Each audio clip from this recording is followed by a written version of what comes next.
Memórias da Cana. A história de Esperança Ribeiro. Olá, meu povo querido que me assiste desse outro lado da tela.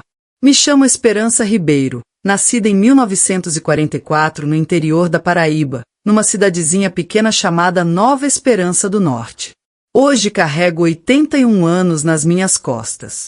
O corpo já não responde como antes, as pernas já não têm a mesma firmeza, mas a memória, a memória continua nítida como água de nascente. Guardo cada aroma do mato molhado depois da chuva, cada cantiga que ecoava nos canaviais, cada momento que a vida me apresentou. Passei minha existência inteira trabalhando com a força dos meus braços e a determinação que somente quem nasceu e cresceu na seca compreende verdadeiramente. Fui menina, fui moça, fui trabalhadora nos engenhos de açúcar. O que aconteceu comigo naqueles tempos, minha filha? Isso são coisas que ficam marcadas na alma. Nem quem sofreu esquece, nem quem causou pode fingir que não aconteceu. Passei por situações que uma jovem nunca deveria enfrentar, nas mãos daqueles que se consideravam donos de tudo e de todos apenas porque usavam chapéu de patrão. Mas eles subestimaram minha força.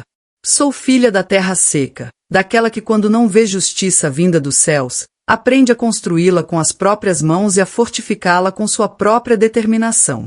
E é essa história que vim compartilhar com vocês hoje. A história do sabor adocicado da cana e do sabor amargo das lições que tive que aprender por conta própria. Mas antes de começar essa prosa, me conte uma coisa. De onde você está me assistindo? É do sul, perto do mar? Ou é do interior, como eu? Deixa nos comentários para eu saber. Vai que encontro alguém que também carregou calos nas mãos e peso no coração. Quero sentir que estou falando com gente de verdade, que tem sua própria história, que compreende o valor do que vivi. Então não se acanhe não, minha filha. Deixe seu recado ali embaixo. Eu tinha apenas 17 anos quando comecei a trabalhar nos canaviais do Engenho Esperança. Corria o ano de 1961, época em que a gente mal sabia o que significava direitos trabalhistas. O que sabíamos era que precisávamos acordar quando ainda estava escuro. Comíamos um pouco de cuscuz com café fraco que minha mãe, Dona Maria das Dores, que Deus a tenha em bom lugar, preparava com suas mãos já castigadas pela lida diária. O sol nem tinha aparecido no horizonte e já estávamos lá, no meio daquele mar verde de cana que se estendia até onde os olhos podiam alcançar. Meus queridos, eram tempos difíceis. Os pés ficavam escurecidos de tanto pisar na terra. As mãos eram praticamente um único calo de tanto balançar o facão. Um facão que fazia um som que ainda ecoa nos meus ouvidos quando fecho os olhos. Tchá, tchá, tchá. O senhor Augusto, que Deus tenha misericórdia de sua alma, era o proprietário de todas aquelas terras. Um homem corpulento, de testa larga e olhos pequenos como frestas, sempre montado num cavalo imponente. Quando ele se aproximava, todos sentíamos um tremor interior. Ao lado dele andavam seus capatazes, o Jurandir, um homem forte que sempre cheirava bebida, o Magricela, como chamávamos por ser franzino e com expressão sempre séria, e o pior de todos, o olhar enviesado, que tinha um olho maior que o outro e observava as moças de uma maneira que só de recordar me causa arrepios. Mesmo com o trabalho árduo, eu ainda preservava um pouquinho de alegria dentro do peito. Cantarolava baixinho enquanto cortava a cana, inventando versos na hora. Minhas mãos, acredite se quiser, eram a única parte do corpo que não me entristecia, porque mesmo cheias de calos e marcas, era com elas que eu trançava os cabelos da minha mãezinha quando voltávamos para casa. Meu pai, seu Francisco, era homem de poucas palavras, mas de coração do tamanho do céu. Retornava da mesma labuta mais exausto do que eu. Seu corpo inteiro contava a história da vida dura que levava. Quando me viu começar a trabalhar no canavial, uma tristeza profunda tomou conta do seu olhar e nunca mais o abandonou, como se ele previsse o que estava por vir antes mesmo de acontecer. Mas éramos pobres, sem terra e sem estudo. Que alternativas tínhamos? Eu observava como as mulheres mais velhas abaixavam a cabeça quando os homens importantes passavam. Notava como algumas sumiam por alguns dias e retornavam diferentes, mais caladas. Eu era jovem, não compreendia totalmente, mas sentia que havia um perigo à espreita, que não vinha apenas dos facões afiados ou das cobras escondidas entre a cana. Era algo diferente. As cigarras cantavam forte ao meio-dia e o aroma da cana recém-cortada. Meu Deus, era doce demais. Mas escondia uma amargura por trás que só descobri depois. Quando o dia terminava, após mais de 12 horas trabalhando sob o sol inclemente, eu voltava para nossa pequena casa de taipa. Era modesta, mas era nosso lar. Minha mãe sempre estava à porta, aguardando, seus olhos examinando para verificar se retornávamos inteiros ou se tínhamos deixado algum pedaço da alma lá entre os canaviais. Eu lavava as mãos numa bacia, removia o suor grosso da testa e minha mãe aplicava um preparado de ervas nas minhas feridas. Às vezes chorava escondida, envergonhada de demonstrar fraqueza. Meu pai percebia, mas fingia não notar. Sentava-se num banquinho na frente de casa e ficava contemplando o horizonte, como quem sabe que o amanhã será idêntico ao hoje. O olhar enviesado já tinha me observado de maneira inadequada algumas vezes. Contei à minha mãe e ela me orientou a sempre permanecer perto das outras trabalhadoras. Havia Josefa, a Antônia e a Quitéria que trabalhavam ao meu lado. Tentávamos proteger umas às outras, entende? Uma ficava atenta à outra, mas havia dias em que os capatazes nos separavam. Mandavam uma para um local, outra para outro. Foi assim com a Antônia. Ela foi enviada para limpar a casa do melaço e retornou com a roupa danificada e o olhar sem vida. Ninguém precisou explicar nada. Naquela noite, a mãe dela chorou tanto que seus lamentos chegavam até nossa casa. Durante as noites, meu pai me transmitia os ensinamentos da vida, com aquela sabedoria de quem cresceu na roça e aprendeu tudo com os mais velhos. Ele dizia: minha filha, quem é pequeno precisa ser esperto.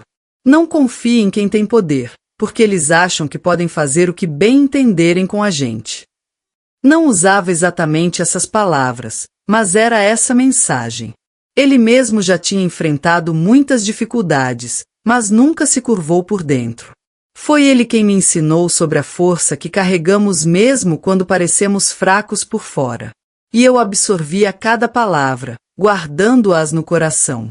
Ali, sentado naquele terreiro, sob a luz fraca do candeeiro, meu pai parecia um rei. Um rei sem reino, sem coroa, sem súditos, mas com uma dignidade que nem o mais abastado dos fazendeiros possuía. Foi ele quem me disse um dia: Esperança, minha filha, se algum dia acontecer algo com você, não tenha receio de me contar. A vergonha não é de quem sofre injustiças, é de quem as comete. E guardei aquilo. Guardei porque não imaginava o quanto precisaria dessas palavras. Todas as tardes víamos o senhor Augusto passar na estrada com os capatazes, retornando para a casa grande. E o olhar enviesado sempre virava o pescoço para observar em nossa direção.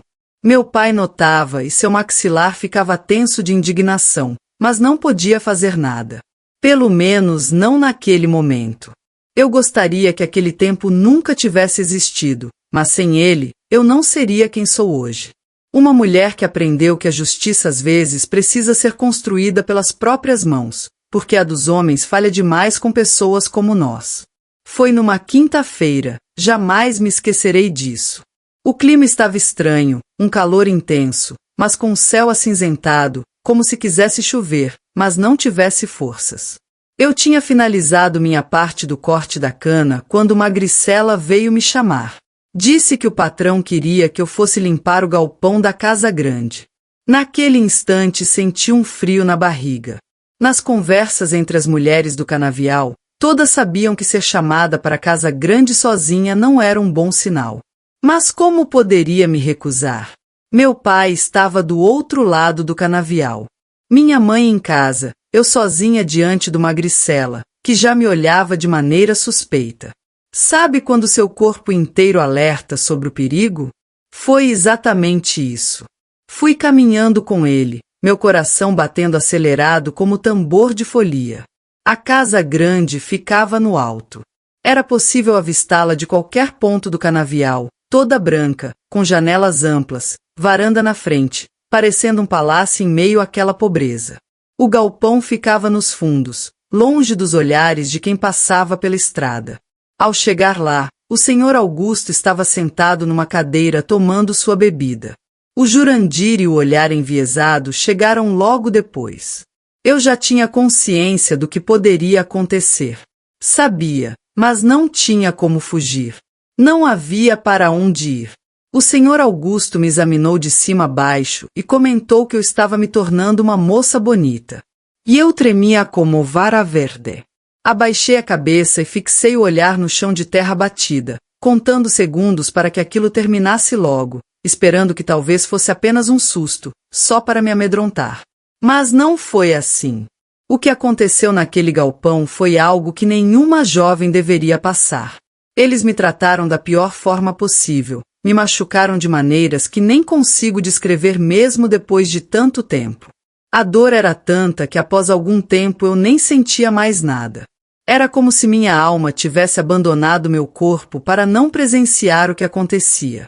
Fiquei observando o teto de telha do galpão, vendo uma aranha que tecia sua teia no canto, imaginando como seria bom ser pequena assim e poder esconder-se nas frestas. Quando terminaram, me deixaram ali abandonada no chão. O senhor Augusto ainda disse antes de sair: se você contar algo sobre isso a alguém, sua família inteira vai sofrer.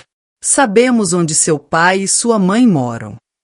Permaneci ali, não sei por quanto tempo, reunindo os pedaços da minha roupa danificada, sentindo sangue escorrer pelas pernas, o corpo todo como se tivesse sido pisoteado por um touro bravo. Quando consegui me levantar, lavei o rosto e as partes machucadas com a água de um pote que havia ali mesmo no galpão. Ajeitei a roupa da melhor forma possível, amarrando os pedaços rasgados. Passei um pano molhado onde estava sangrando e mordi os lábios para não chorar mais. Olhei-me num pedaço de espelho quebrado que havia por ali e não me reconheci. Meu olhar estava vazio, igualzinho ao da Antônia quando retornou do mesmo lugar. Agora eu compreendia. Agora eu sabia. Saí caminhando devagar, mancando, tentando manter-me longe dos olhares dos outros. Peguei o caminho mais longo por trás do canavial. Demorei mais de 2 horas para chegar em casa, quando já estava anoitecendo. Minha mãe estava na porta, preocupada porque eu nunca chegava depois do meu pai. Quando me viu, ela não precisou perguntar nada. Ela sabia. Todas as mulheres daquele lugar sabiam o que poderia acontecer. Ela me levou para dentro, deu-me um banho com água morna e ervas, chorando baixinho enquanto lavava as marcas que aqueles homens tinham deixado em mim. Não precisei contar. Ela já sabia. Apenas perguntou: foram eles, não é, minha filha? Apenas balancei a cabeça, não conseguia falar. Ela me abraçou forte e ficou me ninando como se eu fosse criança novamente. Minha mãe sempre foi assim, forte por fora, mas com coração sensível quando se tratava da dor dos outros. Naquela noite, ela dormiu comigo, me abraçando, como se pudesse me proteger do mal que já tinha sido feito. Quando meu pai chegou e viu meu estado, seu semblante mudou completamente. Nunca vi uma transformação tão grande num ser humano. Seus olhos, sempre calmos, tornaram-se 2 brasas vivas. Ele não gritou, não se desesperou. Ficou calado, respirando profundamente, com as veias do pescoço saltadas. Eu temia o que ele pudesse fazer, que fosse enfrentar aqueles homens e acabasse morto. Mas ele era mais sábio que isso. Sentou-se ao meu lado na esteira, pegou minha mão e perguntou baixinho: quem foi, minha filha? Foram todos eles, pai, respondi envergonhada. Foram todos eles. Ele fechou os olhos com força, como se tivesse recebido um golpe no estômago. Quando os abriu novamente, havia lágrimas. A primeira vez que vi meu pai chorar. Mas não era um choro de fraqueza, era de indignação, de uma fúria tão intensa que parecia que ia incendiar a casa. Ele me abraçou com força, como se quisesse me esconder do mundo inteiro. Naquela noite, depois que minha mãe adormeceu, ele me chamou para fora. Ficamos sentados no terreiro, contemplando as estrelas. Foi ali que ele me disse: Esperança, minha filha, O que fizeram com você não ficará assim.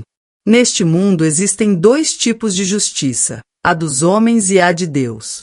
A dos homens falha muito, principalmente para gente pobre como nós. Mas a de Deus, essa nunca falha. Só que às vezes Deus precisa das nossas mãos para fazer sua justiça. Você compreende o que estou dizendo? Compreendi cada palavra. Foi naquela noite que uma semente foi plantada dentro de mim. Uma semente que cresceria durante anos, alimentada pela dor e pela indignação, até se transformar numa árvore de determinação que daria frutos amargos para quem me feriu. Meu pai, em sua sabedoria, sabia que a dor precisava se transformar em força, e ele me ensinaria como fazer isso. Depois daquele dia, voltei para o canavial mais silenciosa. As pessoas notavam que havia algo diferente em mim, mas ninguém perguntava nada. Todos sabiam sem precisar falar. As outras mulheres me olhavam com uma mistura de compaixão e alívio. Alívio por não terem sido elas. Já não cantava mais enquanto cortava a cana. Meu corpo estava ali, mas minha mente estava distante. Planejando, pensando, observando. Comecei a prestar atenção em tudo. Nos horários em que o senhor Augusto saía, nas bebedeiras dos capatazes, no funcionamento da casa grande. Registrava tudo na memória porque não sabia escrever direito. Meu pai percebeu o que eu estava fazendo. Uma noite, ele me chamou para trás de casa e me ensinou a preparar um tipo de remédio com folhas de mamona e outras ervas que ele conhecia da roça. Conhecimento passado pelos mais antigos, ele disse, serve para afastar os males, tanto do corpo quanto da alma. Guardei aquele ensinamento como quem guarda um tesouro. Comecei a me aproximar da cozinheira da casa grande, a dona Teresa, uma senhora que trabalhava lá há mais de 30 anos. Fingi que queria aprender a cozinhar para os patrões para poder casar com algum rapaz de posição. Era uma desculpa, claro, mas ela acreditou. Com isso, comecei a conhecer a casa por dentro, os costumes, as comidas preferidas, os horários. Meu pai dizia, filha, a paciência é uma virtude que se come fria, e quanto mais tempo passa, melhor ela fica. Ninguém suspeitava da menina magricela e quieta, que apenas fazia seu trabalho sem reclamar. Eles pensavam que tinham me quebrado por dentro, mas o que não sabiam é que as coisas quebradas podem se transformar em instrumentos de mudança. 3 anos se passaram assim, eu trabalhando, observando, aprendendo. Havia dias em que a dor e a lembrança eram tão intensas que eu tinha vontade de correr até o rio e me jogar dentro, deixar a correnteza me levar. Mas então pensava na minha mãe, no meu pai e na justiça que precisava ser feita. Isso me dava forças para continuar.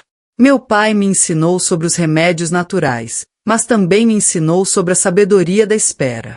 À noite, sentado no terreiro, ele me contava histórias dos antigos que usavam ervas para curar males e afastar espíritos ruins. Falava da sabedoria dos mais velhos, de como cada planta tinha um segredo, de como cada animal do mato podia ensinar um modo de sobreviver. Meu pai nunca frequentou a escola, mas sabia mais que muito doutor. Ele dizia, os animais que caçam com paciência são mais espertos que os que saem correndo atrás da presa. O segredo é fazer com que venham até você. Eu absorvia cada palavra. Enquanto isso, dentro da casa grande, fui ganhando confiança. Dona Teresa tinha problemas nas pernas e às vezes me pedia para levar café para os homens quando estavam na varanda ou no escritório. Eles mal me olhavam. Para eles, eu era apenas mais uma empregada, uma sombra. O olhar enviesado às vezes ainda me observava com aquele olho torto, mas o senhor Augusto nem se lembrava do que tinha feito. Para eles, eu nem era gente. Era apenas um objeto que usaram e descartaram. Isso aumentava ainda mais minha indignação, mas também me dava vantagem, porque quando não somos vistos, podemos ver tudo. Foi nessa época que comecei a descobrir os segredos deles. Aos domingos, quando havia menos gente na casa grande, eu ajudava na limpeza. Foi assim que descobri onde o senhor Augusto guardava a chave do depósito de produtos para a plantação. Também descobri que o Jurandir tinha um caso com a filha de um fazendeiro vizinho, encontro escondido que acontecia todas as quintas-feiras à tarde no galpão, justamente onde tudo aconteceu comigo. O Magricela tinha vícios em apostas e desviava dinheiro do patrão para jogar nas rinhas de galo que aconteciam no povoado. E o olhar enviesado, esse era o mais detestável, gostava de se esconder atrás das moitas, perto do rio, onde as lavadeiras iam bater roupa, para ficar observando-as sem que soubessem. Cada informação dessas era um trunfo que eu guardava. Meu pai sempre perguntava o que eu tinha descoberto e me ajudava a conectar os pontos. Ele mesmo começou a fazer amizade com os empregados do engenho, principalmente com seu Antônio, que cuidava da moenda de cana. Enquanto isso, minha mãe sofria vendo nossos planos. Não era ingênua. Sabia que tramávamos algo. Uma noite, ela me disse: Esperança, o que vocês estão planejando vai trazer mais dor. Reflete bastante antes de responder. Disse: Mãe, a dor que eles me causaram nunca desaparecerá completamente. Pelo menos a nova dor que virá terá o sabor da justiça. Ela chorou, me abraçou, mas não disse mais nada. Era uma mulher de fé. Minha mãe acreditava que Deus castigava. Mas eu e meu pai já tínhamos compreendido que às vezes precisamos dar uma ajuda para que a justiça divina chegue mais rápido. Naquela época, eu já tinha 20 anos, mas parecia bem mais velha por dentro. As outras moças da minha idade já estavam casadas, com filhos. Eu não. Depois daquele dia no galpão, nunca mais consegui permitir que homem algum se aproximasse de mim. Era como se meu corpo tivesse se fechado, trancado num quarto escuro cuja chave só eu possuía. Os rapazes até tentavam se aproximar, mas eu afastava a todos. Meu coração estava ocupado demais com outro sentimento que não deixava espaço para mais nada. O plano começou a tomar forma quando seu Antônio, amigo do meu pai, contou que iriam trocar as peças da moenda. Ficaria parada por 2 dias e depois voltaria com força total para moer mais cana. Meu pai olhou para mim de uma maneira que só nós dois compreendemos. Era o sinal que esperávamos. Nessa mesma semana, o olhar enviesado tinha me importunado quando ninguém estava vendo. Fingi que não me importei, até sorri timidamente. Ele ficou surpreso, depois interessado. Comecei a dar corda, deixando pensar que eu estava cedendo, que talvez até gostasse dele. Os homens são todos ingênuos quando acreditam que uma mulher está interessada. Ele caiu como um patinho. Combinei de encontrá-lo perto do rio, num lugar afastado. No dia seguinte, ele foi, claro, mas quando chegou lá, em vez de me encontrar como esperava, achou uma garrafa com um bilhete dizendo que eu estava com vergonha, que bebesse para criar coragem e me esperasse. A bebida estava misturada com um preparado que meu pai me ensinou a fazer, o suficiente para causar uma indisposição forte, mas temporária. Ele bebeu quase tudo, esperando por mim. Quando começou a passar mal, tentou voltar para o engenho, mas caiu no meio do caminho. Encontraram-no pela manhã, muito debilitado. Disseram que foi congestão, que bebeu demais. Ninguém suspeitou de nada. Foi a primeira lição. Enquanto o olhar enviesado se recuperava em sua cama por vários dias, um peso saiu das minhas costas. O senhor Augusto ficou furioso com a ausência de um de seus homens de confiança durante a colheita intensa. Depois do acontecido, as coisas voltaram ao normal no engenho. A safra estava no auge, a moenda não podia parar. Essa época do ano era quando o melaço corria farto e o açúcar dava mais dinheiro. O trabalho dobrava para nós, cortadores de cana. Mas depois que o olhar enviesado adoeceu, comecei a sorrir novamente, mesmo que fosse só por dentro. O Magricela reparou nisso uma vez e me perguntou: "Do que você está rindo, menina?" Respondi que estava lembrando de uma história que meu pai contou. Ele me olhou desconfiado, mas não deu importância. Magricela nunca foi de pensar muito. Era forte, mas não muito esperto. Meu pai sempre me dizia: o segundo passo deve ser diferente do primeiro, senão eles começarão a desconfiar. Precisamos ter paciência, esperar o momento certo. No engenho, tudo dependia da moenda. Aquele colosso de ferro que triturava a cana e expelia o caldo doce. Era extremamente perigosa. Todo ano alguém perdia um dedo, uma mão, às vezes até mais. Seu Antônio, que cuidava dela, conhecia cada ruído, cada rangido daquela máquina. Foi ele quem disse ao meu pai quando as peças novas chegariam e quando substituiriam as antigas. Mais 2 meses se passaram até a segunda parte do plano. Nesse meio tempo, me aproximei mais do Magricela, fingindo que queria sua proteção agora que o olhar enviesado estava afastado. Os homens são assim, gostam de se sentir importantes, de pensar que precisamos deles. O Magricela inflava o peito quando eu pedia ajuda para carregar os feixes de cana ou quando perguntava se poderia me acompanhar até uma parte do caminho depois do trabalho. Meu pai ficava de olho, escondido, para garantir que o Magricela não ultrapassasse os limites. Uma vez chegou a preparar uma intervenção com um pedaço de madeira atrás de uma moita, caso o Magricela tentasse me agarrar no caminho, mas não foi necessário. Tudo corria conforme o planejado. A moenda quebrou numa sexta-feira. Era uma peça grande, do tamanho de um bezerro, que precisava ser substituída. Seu Antônio avisou que somente na segunda-feira os homens mexeriam nela. No sábado, o engenho estava quase vazio. Havia apenas os vigilantes e alguns empregados da casa grande. O Magricela estava escalado para ficar de guarda. Eu sabia disso porque ele mesmo tinha me contado, reclamando que não poderia ir à rinha de galo que aconteceria no povoado. Nesse dia, fui até o engenho com uma garrafa escondida na cesta, coberta com um pano de prato bordado pela minha mãe. Disse ao Magricela que meu pai tinha mandado agradecer a ele por me proteger. Ele ficou todo orgulhoso, querendo mostrar que conhecia tudo do engenho. Levou-me para o lado da moenda, onde ninguém passava no final de semana.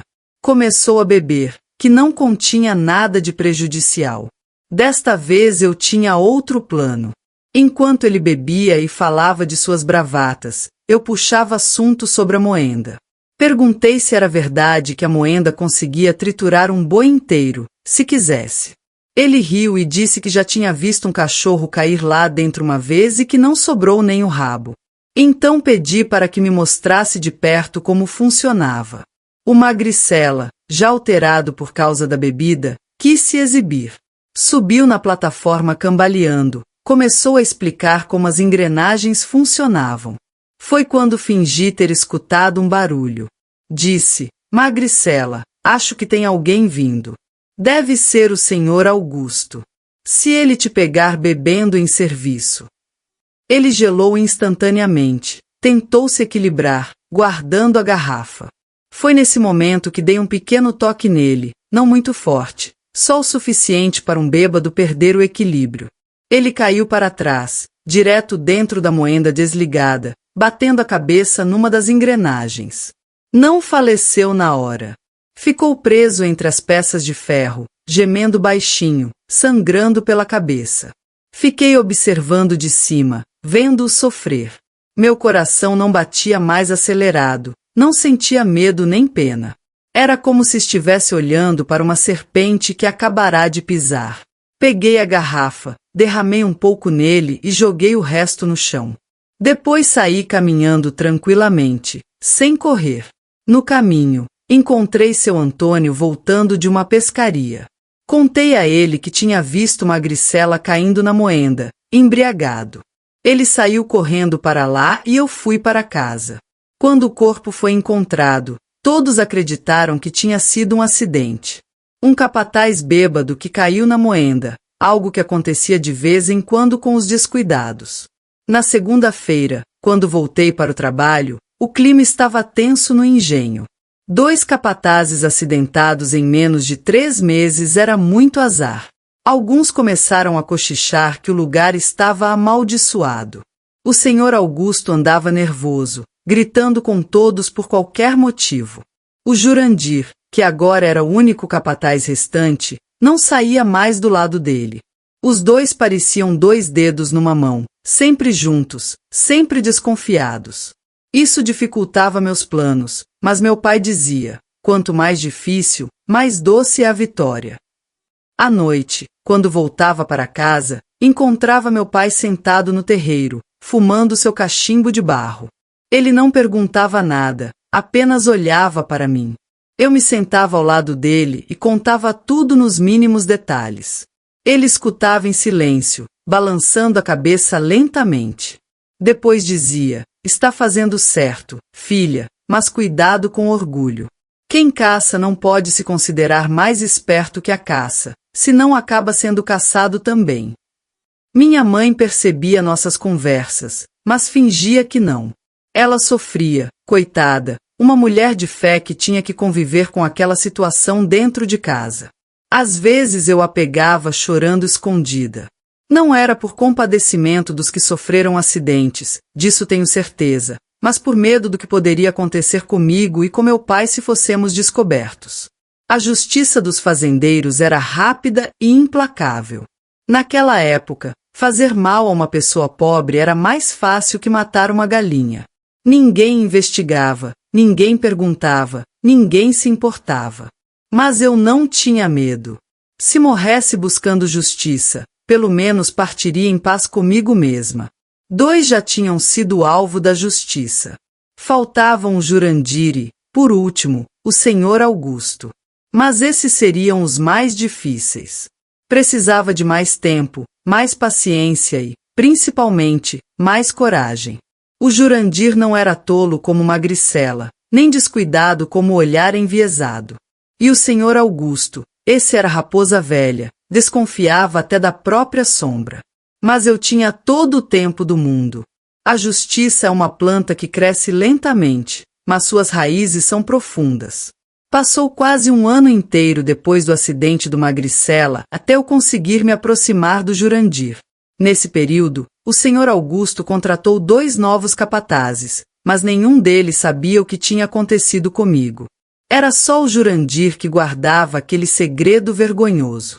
Ele tinha se tornado mais cauteloso, mais desconfiado. Não bebia mais durante o serviço. Não ficava sozinho com nenhuma mulher do engenho. Era como se pressentisse o perigo, percebendo que havia algo errado acontecendo. Meu pai dizia que animal acuado é o mais perigoso e que precisávamos ter ainda mais cuidado. Foi quando descobrimos o ponto fraco do Jurandir. Eu já sabia que ele tinha um caso com a filha do fazendeiro vizinho, a senhorita Madalena. Mas o que eu não sabia era que eles planejavam fugir juntos. Foi a Teresa, a cozinheira, quem me contou isso num dia em que eu a ajudava a preparar um jantar na casa grande. Ela tinha escutado Jurandir combinando com a moça através do buraco da fechadura. Iam se encontrar na mata que ficava entre as 2 fazendas, perto do rio, numa sexta-feira de lua cheia. O plano era fugir para Recife, onde ninguém os conhecia. Essa informação valia ouro. Conversei com meu pai e ele passou 2 semanas estudando aquela parte da mata, conhecendo cada trilha, cada esconderijo. A lua cheia chegaria em poucos dias. Na quinta-feira anterior ao encontro, meu pai chegou em casa com uma expressão diferente. Estava decidido, com um brilho no olhar que eu nunca tinha visto. Ele me disse baixinho: "Amanhã é o dia, filha. Vou junto desta vez." Tentei argumentar, dizendo que era perigoso, que ele já estava velho, mas ele interrompeu minha fala. Disse que tinha prometido a si mesmo, no dia em que cheguei em casa depois do ocorrido no galpão, que faria justiça com as próprias mãos, que se culpava todos os dias por não ter me protegido, que precisava limpar essa mancha da honra dele. Naquela noite, passamos horas planejando. Minha mãe, coitada, ficou rezando o tempo todo, ajoelhada num canto da casa. Na sexta-feira, saí mais cedo do trabalho, fingindo que estava passando mal. Fui para casa, troquei de roupa e coloquei um vestido verde claro, parecido com os que a senhorita Madalena usava. Prendi o cabelo como ela fazia e passei até um restinho de perfume que a Teresa tinha me dado de presente. Peguei um atalho pela mata e cheguei antes ao local marcado. Era um tronco caído perto do rio, escondido por trás de umas moitas grandes. Meu pai já estava lá, escondido entre as árvores, com um pedaço de corda e uma faca de caça que ele tinha afiado durante dias. A ideia era simples: eu ficaria no lugar da moça e, quando Jurandir chegasse, iria distraí-lo até meu pai conseguir pegá-lo por trás. A lua começou a aparecer por entre as nuvens, iluminando o caminho que vinha da fazenda do senhor Augusto. Não demorou muito e ouvimos o barulho de alguém se aproximando. Era ele, o Jurandir, carregando uma trouxa de roupa e uma espingarda velha. Estava nervoso, olhando para todos os lados. Quando me viu de longe, com o vestido verde, pensou que eu era a senhorita Madalena. Sorriu e veio caminhando mais rápido. Só quando estava bem perto, percebeu que era eu. O sorriso desapareceu instantaneamente, dando lugar a uma expressão de espanto e depois de raiva. Ele perguntou o que eu estava fazendo ali, onde estava Madalena. Respondi que ela não viria, que tinha mandado um recado cancelando tudo. Ele não acreditou, obviamente. Tentou dar meia volta, mas então meu pai saiu de trás das árvores e avançou sobre ele. Os dois rolaram no chão, lutando ferozmente. Jurandir era mais forte, mais jovem, mas meu pai tinha a força da indignação, do ódio reprimido. Conseguiu passar a corda no pescoço dele e apertar. Fiquei ali parada, vendo os dois se debatendo no chão até o Jurandir ficar sem ar e desmaiar. Quando tudo acabou, meu pai estava ofegante, com a roupa rasgada e um corte no braço onde o Jurandir o tinha atingido com a faca, mas estava vivo e o homem estava inconsciente. Olhei para o corpo caído ali no chão e não senti nada, nem alegria, nem medo, nem remorso. Era como se estivesse olhando para uma cobra morta depois de pisá-la. Meu pai se levantou com dificuldade e disse: "Agora precisamos cuidar da situação." Arrastamos o corpo até a parte mais funda do rio. Amarramos algumas pedras grandes nele e o lançamos lá dentro. Ficamos observando as bolhas de ar subindo até desaparecerem, como se fosse a alma impura dele abandonando este mundo. Depois, meu pai ajoelhou-se na beira do rio e lavou as mãos, o rosto e o corte no braço. Fiz o mesmo. A água estava gelada, mas parecia estar me limpando por dentro também. Meu pai olhou para mim com os olhos marejados e disse: "Isso é pelo que ele fez com você, minha filha. Deveria ter feito isso antes." Abraçou-me forte e senti seu coração batendo junto com o meu, acelerado, mas firme. Voltamos para casa por caminhos diferentes, com cuidado para que ninguém nos visse. Minha mãe estava na porta esperando com um terço na mão. Quando nos viu chegar, não perguntou nada. Apenas fez-nos entrar rapidamente, trancou a porta e começou a cuidar do ferimento do meu pai. Enquanto aplicava as ervas que ela mesma cultivava, chorava baixinho, mas não disse uma palavra de reclamação. Era como se ela também sentisse que aquilo era necessário, que era justiça. Quando Jurandir desapareceu, foi um alvoroço no engenho. O senhor Augusto mandou os outros capatazes procurarem por toda parte, até nas fazendas vizinhas. Chegou a oferecer dinheiro para quem desse informação. Ninguém suspeitou de nós. Quem imaginaria que uma mulher franzina como eu e um idoso como meu pai seriam capazes de fazer algo contra um homem forte como Jurandir? Depois de uma semana de buscas, o senhor Augusto começou a espalhar que o Jurandir tinha fugido com o dinheiro do pagamento dos cortadores de cana. Era mentira, claro, mas ele precisava explicar o desaparecimento. Alguns diziam que ele tinha fugido com uma mulher, outros que tinha ido para Recife procurar trabalho melhor. A senhorita Madalena adoeceu, ficou de cama, chorando por dias. Acho que ela realmente gostava dele, coitada. Não sabia que tipo de pessoa ele era. O senhor Augusto ficou mais amargo depois disso, mais violento. Agora andava sempre armado e não confiava em ninguém. Os trabalhadores do engenho comentavam que ele não dormia direito, que acordava gritando no meio da noite. Alguns diziam que ele estava vendo assombrações. Talvez fosse a consciência pesada voltando para cobrar. Ou talvez fosse apenas o medo de saber que a justiça estava chegando para ele também. Meu pai e eu sabíamos que precisávamos esperar mais um tempo. O senhor Augusto agora estava cercado de novos capatazes, sempre alerta. Precisávamos deixar a poeira baixar, fazer com que ele relaxasse novamente, acreditasse que o perigo tinha passado. Mas não tínhamos pressa.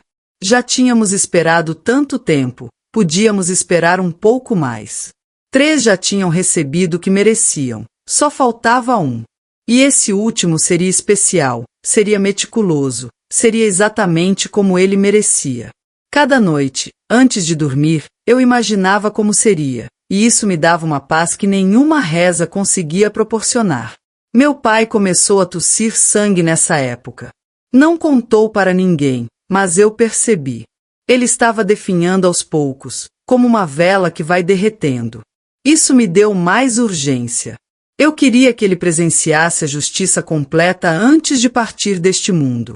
Depois do desaparecimento do Jurandir, o senhor Augusto ficou mais perturbado que cachorro magro em tempo de seca. Era triste ver um homem que já foi tão poderoso agora andando com medo da própria sombra. Ele contratou novos capatazes, mas nunca mais confiou em ninguém da mesma forma. Meu pai dizia que a culpa é como formiga no açucareiro. Uma vez que entra, vai corroendo tudo por dentro até não sobrar nada. Foi nessa época que a doença do meu pai se agravou. Ele cuspia sangue todas as manhãs, escondido no quintal, mas eu via. Nunca mencionei nada porque respeitava sua dor, a vergonha de um homem forte que estava ficando fraco. Ele me chamou um dia, sentado na varanda, olhando para o nada, e me disse: Esperança, você tem que finalizar o que nós começamos. Não quero partir sem ver o senhor Augusto pagar pelo que fez com você. Prometi, segurando sua mão que já estava mais osso que carne, que faria justiça final.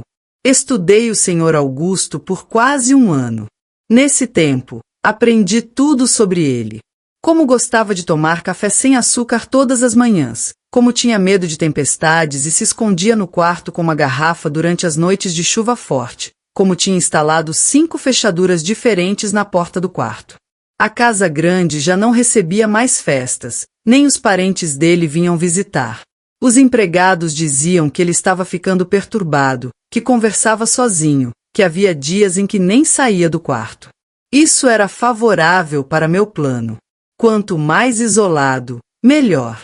Comecei a trabalhar na limpeza da casa grande nessa época. Ninguém queria o serviço porque tinham medo dele, mas eu me ofereci. O senhor Augusto nem me reconhecia direito.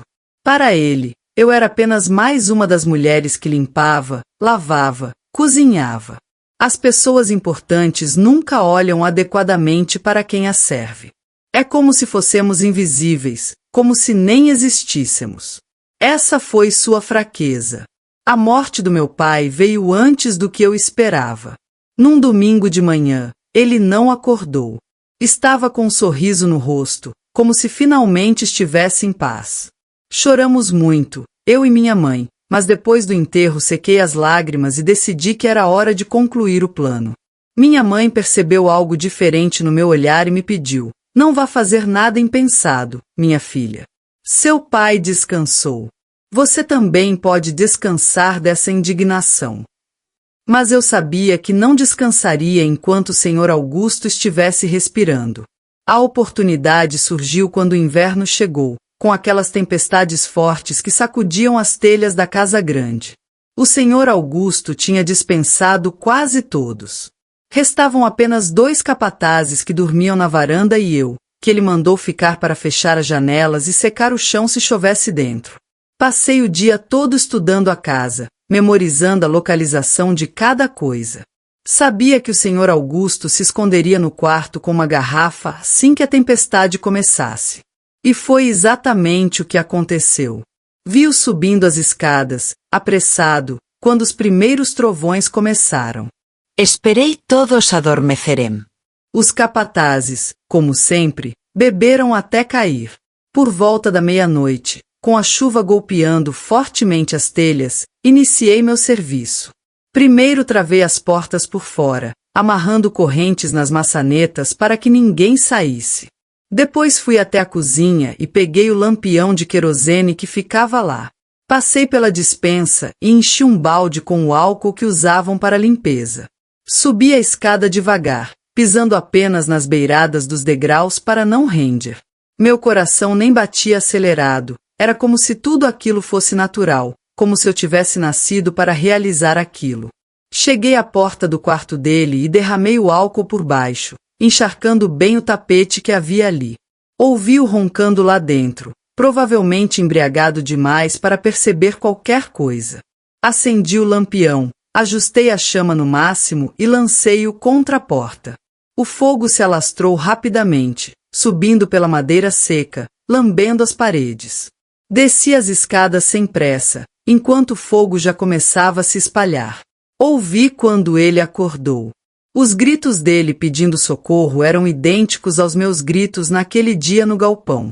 A diferença é que não havia ninguém para ajudá-lo, assim como não houve ninguém para me ajudar.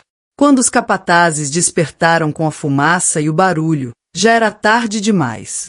As portas estavam travadas, o fogo já tinha tomado conta de quase tudo. Eles conseguiram quebrar uma janela e pular para fora, mas o Sr. Augusto ficou preso lá em cima. Da mata onde me escondi, vi a casa grande se transformar num imenso pilar de fogo que se erguia para o céu escuro da noite, misturando-se com a chuva que caía. As pessoas que moravam nas proximidades acordaram e ficaram observando de longe, sem fazer nada para apagar o incêndio. Muitos até sorriam. Não era só eu que queria ver o Sr. Augusto pagar pelos seus pecados. Quando a casa grande virou cinzas, senti uma paz tão profunda dentro de mim que até me assustei. Não havia mais ódio, não havia mais dor, não havia mais nada a fazer neste mundo.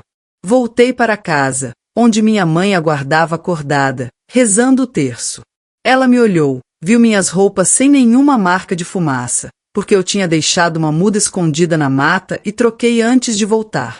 Mas mesmo assim ela sabia. Ela sempre sabia tudo. Não disse nada, apenas me abraçou forte e chorou comigo. No dia seguinte, a notícia se espalhou. Casa Grande pegou fogo por causa de um curto-circuito nos fios. Sr. Augusto faleceu no incêndio. Que Deus tenha piedade de sua alma. Ninguém suspeitou de mim. Uma mulher simples, filha de cortador de cana, não seria capaz de arquitetar uma vingança dessas. Pelo menos era isso que pensavam. Os anos passaram rapidamente depois disso. O engenho foi vendido para uma usina grande, as máquinas chegaram, o canavial cresceu ainda mais, mas eu já não trabalhava mais lá. Mudei-me com minha mãe para o povoado, onde abrimos uma pequena venda com o dinheiro que meu pai tinha guardado embaixo do colchão durante toda a vida. A vida seguiu seu curso, a dor foi cicatrizando, mas nunca esqueci. Como posso esquecer se carrego a marca no corpo e na alma? Minha mãe faleceu 5 anos depois, em paz, acreditando que eu também estava em paz. E de certa forma eu estava. Nunca me casei, nunca quis homem algum perto de mim. Os que tentavam se aproximar, eu afastava. Dizia que tinha feito uma promessa, que era noiva de Jesus. Mentira, claro. Depois daquele dia no galpão, nunca mais consegui suportar o toque de um homem sem sentir repulsa, sem lembrar deles. Criei minha sobrinha quando minha irmã faleceu no parto, mas nunca tive filhos próprios. Como explicaria para uma criança o que a mãe dela tinha feito? Como olharia nos olhos de um inocente carregando tantas memórias dolorosas? Não me arrependo de nada que fiz. Cada um deles mereceu o destino que teve. Se tivesse que fazer tudo novamente, faria sem pensar 2 vezes. A justiça dos homens falha muito, mas a justiça que fazemos com as próprias mãos, essa não falha nunca. Hoje, com toda essa idade nas costas, quando fecho os olhos à noite, às vezes ainda ouço o barulho do fogo consumindo a casa grande, os gritos do Sr. Augusto implorando por uma salvação que não veio. E sabe o que é mais estranho? Esse som me ajuda a dormir melhor que qualquer cantiga de ninar. Porque sei que neste mundo tão cheio de injustiças, pelo menos uma vez a justiça foi feita. Ainda que tenha sido pelas mãos de uma menina que um dia foi ferida, mas depois aprendeu a se defender. Hoje, com esses 81 anos nas costas, vejo o mundo de outra forma. Minhas mãos, que já seguraram facão, remédios e fogo, agora seguram apenas meu terço e meu chá de erva cidreira, que tomo todas as tardes sentada nesta cadeira de balanço. As pessoas aqui do povoado me respeitam, Me chamam de Dona Esperança. As mais jovens nem imaginam o que estas mãos já fizeram. Às vezes moças da escola me entrevistam para seus trabalhos, querendo saber como era a vida no tempo do engenho, como era cortar cana debaixo daquele sol escaldante. Conto as partes que podem ser contadas. Falo do suor, dos calos, da fome. Falo da minha mãe preparando garapa para os cortadores nos dias de calor intenso. Falo do meu pai com as costas curvadas de tanto trabalhar. Mas há coisas que permanecem guardadas. Há histórias que levarei para o túmulo. A verdade é que minha vida foi dividida em 2 tempos, o antes e o depois daquele dia no galpão. Tudo que veio depois foi resultado daquele momento, como uma pedra lançada num açude que vai formando círculos, círculos, círculos, até alcançar a margem mais distante. Os médicos da cidade grande que vêm fazer visitas aos idosos, como eu, dizem que o que tenho se chama trauma. Afirmam que eu deveria ter procurado ajuda, que deveria ter conversado com alguém. Eu apenas sorrio. Que ajuda existia naquela época para uma menina pobre do canavial? Quem acreditaria na minha palavra contra a palavra do dono do engenho? Naquele tempo, justiça não era uma palavra que existia no vocabulário de pessoas como nós. Por isso, tive que escrevê-la com minhas próprias mãos, do jeito que sabia. Tenho um sobrinho que é formado em Direito, trabalha na capital. Uma vez ele veio me visitar e me disse que o que aconteceu é chamado de crime prescrito. Crime que ocorreu há tanto tempo que a lei nem pode mais punir. Ele comentou isso depois que contei um fragmento da história para ele, sem mencionar que tinha sido eu, obviamente. Inventei que era uma conhecida minha que tinha feito aquilo. Ele me olhou desconfiado, como se soubesse que eu estava falando de mim mesma, mas não disse nada. Apenas falou: vovó, a senhora sabe que qualquer coisa que me contar fica apenas entre nós, não é? Sorri e mudei de assunto. Mesmo ele sendo do meu sangue, há coisas que são só minhas. As lembranças ainda me visitam ocasionalmente, principalmente nas noites de chuva forte. Não são pesadelos, é diferente. É como se pudesse sentir o cheiro do fogo novamente, ouvir os gritos, ver os rostos deles, mas já não me causa aflição como antes. Agora é como assistir a um filme antigo, um filme cujo final já conheço. Houve uma época em que pensei em me confessar com o padre, contar tudo o que fiz e pedir perdão. Cheguei a ir até a igreja, ajoelhei-me no confessionário. O padre perguntou quais eram meus pecados. Abri a boca para falar e nada saiu. Não por medo, não por vergonha. Foi porque percebi naquele momento que não me sentia culpada. Como pediria perdão por algo de que não me arrependia? Como chamaria de pecado o que para mim foi justiça? Saí de lá sem dizer nada e nunca mais voltei. Acredito que Deus compreende o que fiz. Se Ele presenciou o que aconteceu comigo naquele galpão e não impediu, então também viu o que fiz depois e entendeu por que o fiz. Há pessoas que me perguntam se não tenho medo do inferno. Respondo que já estive lá, bem aqui na terra, e sobrevivi. O que pode vir depois não me assusta mais. Às vezes, quando durmo, sonho com meu pai e minha mãe. Eles estão sempre num canavial, mas não um canavial qualquer. É um canavial limpo, com brisa fresca, sem ninguém gritando, sem facão pesado, sem o ardor do sol. É um canavial como deveria ser. Eles me chamam, acenam de longe, mas sempre acordo antes de conseguir alcançá-los. Talvez seja melhor assim. Ainda não chegou minha hora de atravessar aquela porteira. O engenho transformou-se em usina, a usina virou empresa. A empresa agora é multinacional com nome em língua estrangeira que nem sei pronunciar corretamente. O canavial continua lá, mas agora existem máquinas que realizam o trabalho de 100 homens.